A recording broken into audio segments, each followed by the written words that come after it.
Okay, summary for Parashat Behar. Every seventh day of the week is a Shabbat. We know that. It's a day where we rest. We don't do any weekday work. So too, every seventh year is Shemitah, a year where we don't work on the field. One of the reasons for Shemitah is to remind us that everything belongs to Hashem. Hashem made three promises to the Jews who keep Shemitah. The first promise is that the harvest of the year before Shemitah will last for 3 years, enough for year number 6, year number 7, and year number 8. The second promise is that during the Shemitah year, even if you just eat a little bit, you're going to feel full and satisfied. And the third promise is that if you keep the Shemitah, you'll be safe from your enemies. But if you do not, Chas v'Shalom, you'll be sent into Galut. The Shemitah year begins on Rosh Hashanah and ends at the end of the year. During this year, a farmer in Eretz Yisrael is not allowed to plow, plant, harvest, or do any other work that improves the ground. He may water the plants, but only just enough to keep them from dying. During the Shemitah year, the farmer may pick fruit for himself, but not to sell. He must also allow anyone who wants to take to help themselves. During this year, these fruits are called hefker, ownerless. These fruits may not be sold, and any leftovers from the fruit, including the peel, may not be thrown away. Rather, they must be left to rot. All vegetables that grow in the year of Shemitah may not be eaten. At the end of the Shemitah year, a lender may no longer claim back the money that he lent to people unless he made a prosbul, a type of document which was established by Hillel. This halacha applies both in Eretz Yisrael and outside of Eretz Yisrael. After every 7 Shemitah years, so that's 49 years, comes a Yovel. This was the 50th year. On Yom Kippur of each Yovel year, the Beit Din would blow a shofar. Afterwards, every Jew would also blow a shofar. At these blowings of the shofar, all Jewish slaves would be set free.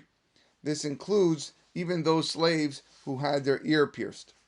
Along the same lines, every Yovel year, land that was bought would go back to its rightful owner.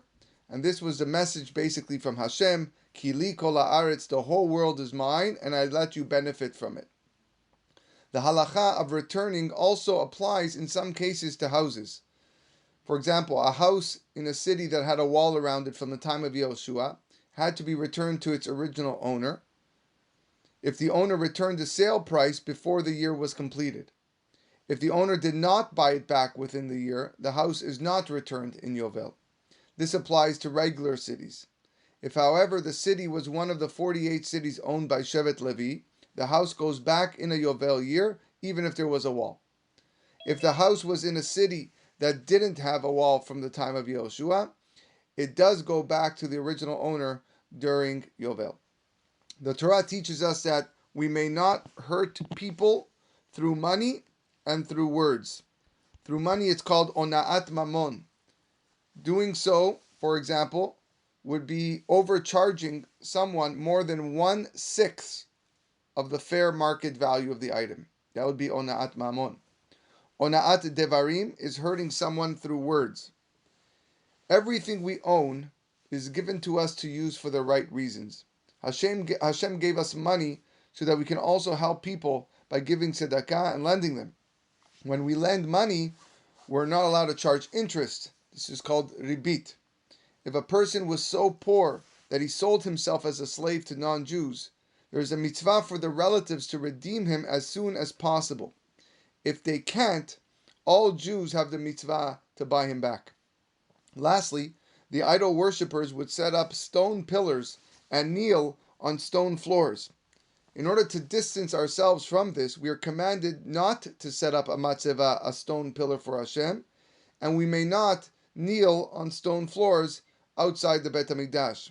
And this is why we put a cloth down first when we bow down on Yom Kippur.